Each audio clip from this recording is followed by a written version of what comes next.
Chargesheet सभापति महोदय बड़ी लंबी है। 1960 के दशक में जब मणिपुर में अलगाववादी समूह ने हिंसा की शुरुआत की, जब वो जन्म हुआ तो वो कौन था जो उनके साथ बैठकर चर्चा करने के लिए तैयार था? वो कौन था जिन्होंने उनके साथ बैठकर समझौता किया? और आप भूल गए 1993 में जब 123 दिन मणिपुर जल रहा था, आपकी सरकार यहां भी थी।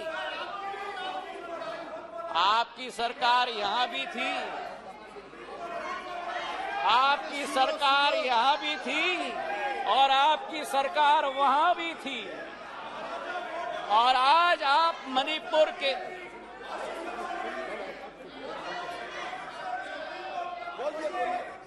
और आज सभापति महोदय अधीर दा उठकर कह रहे थे कि मणिपुर के सांसद क्यों नहीं बोले। उस समय मणिपुर का सांसद इस सदन में रोते रोते हुए उनका वक्तव्य क्या था इस संसद में मैं पूछना चाहता हूं। जब आपकी सरकार यहां भी थी और आपकी सरकार वहां भी थी, मणिपुर के सांसद ने इस संसद में 1993 में वक्तव्य दिया। उन्होंने कहा, and I quote, the state government is helpless, it has no funds, the state government cannot even afford to purchase weapons for the security persons to fight the insurgents. Please, ये सुनिएगा, please think that Manipur is a part of this country. It affects the whole nation. शायद कांग्रेस के नेता को इन शब्दों को सुनना चाहिए था कल यहां भाषण देने के पहले। मुझे आज सभापति महोदय मुजफ्फर वारसी जी की शब्द याद आती और मैं कोट करना चाहता हूं। औरों के ख्यालात की लेते हैं तलाशी, औरों की ख्यालात की लेते हैं तलाशी और अपने गिरबान में झांका नहीं जाता। आज ये स्थिति उत्पन्न हो गई है।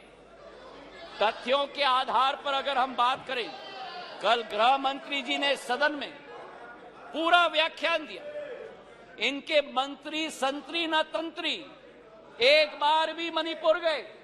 हमारे गृह मंत्री 3 दिन वहां रात दिन बिताए हैं। हमारे राज्य मंत्री ने 23 दिन, नित्यानंद राय जी ने मणिपुर में बैठकर स्थिति का जायजा लिया। आज राहत राशि वहां पहुंची है, अनाज पहुंचा है, वर्चुअल सिस्टम से स्कूल्स चल रही हैं, आर्मी की फोर्स पहुंची है, इवैक्यूएशन में हम मदद कर रहे हैं। जो भी हम लोग कोशिश कर रहे हैं, और आंकड़े की आप बात करते हो तो आंकड़े की पुष्टि करो। ये पिछले 9 साल मणिपुर में सबसे शांतिपूर्ण समय रहा है इंसर्जेंसी के दृष्टिकोण से।